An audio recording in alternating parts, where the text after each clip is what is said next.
I was looking for a car to buy for my son for his 18th birthday. I was searching all the typical car websites, cars.com, eBay Motors. They were all overpriced as expected. Craigslist was the only place to find an actual deal.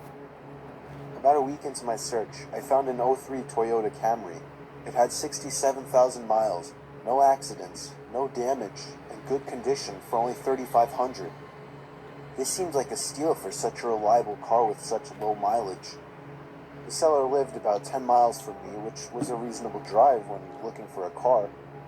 I gave him a call to set up a time to come check it out. The man sounded normal on the phone.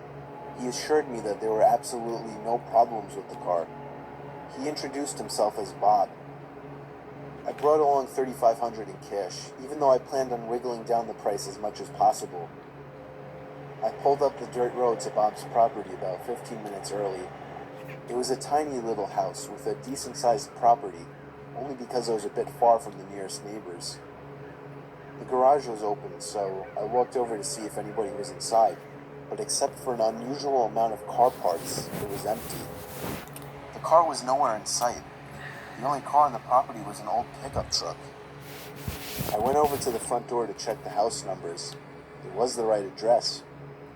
The doorbell button was missing, so I knocked on the front door.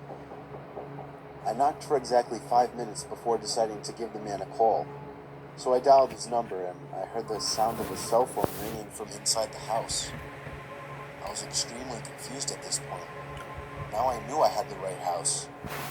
I didn't understand why, if he was home, why he wasn't answering.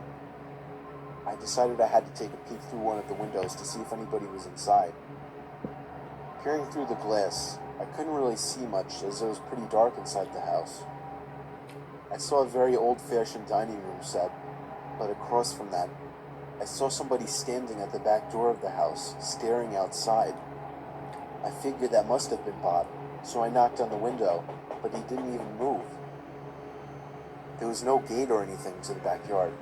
It was just a wide-open yard, since this wasn't a rural area. I simply walked around the house to the backyard. I didn't understand how he couldn't hear me. When I got to the back door, I made a shocking realization. The figure standing by the door was a taxidermied human being. I ran straight back the way I came and back to my car. I looked up one last time before driving off. The blinds to the window I had peeked into had been shut, but I could see two of the blinds bent open. Somebody was at that window watching me. You can probably guess I had the gas pedal to the floor the whole way home. The whole situation still makes no sense. All the car parts, the fact that there was no Toyota Camry, the taxidermy human being, the fact that there was no car there leads me to believe that whoever that man wasn't planning on selling me anything. And that also leads to the disturbing thought that I was very close to becoming a lifeless statue staring out that man's back door.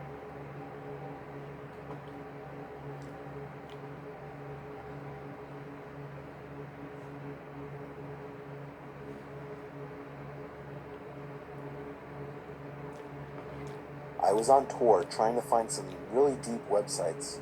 I was in a chat room where people normally shared links to deeper websites and weird pictures and videos, commonly illegal pornography. Some guy named Vintage XXX posted a link without describing what it was. I clicked on it, and it took me to a black screen where a big video box eventually popped up with a play button. The video thumbnail was a dark room, only lit by a TV screen.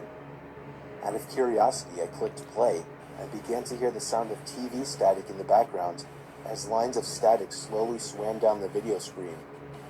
There was no seek bar on this video. Then I noticed something slowly begin to emerge from behind the wall. It was a figure dressed in all black with some kind of black mask on as well. I started to suspect it was a jump scare video, and I thought I was right when the figure leaped out and ran to the screen in less than a second. It still got me, even though I was expecting it, but then it got strange. The person had their face in front of the screen, slowly moving around as if he could see me, was observing me. Then I heard a crackly, demonic voice say something. It came from the video.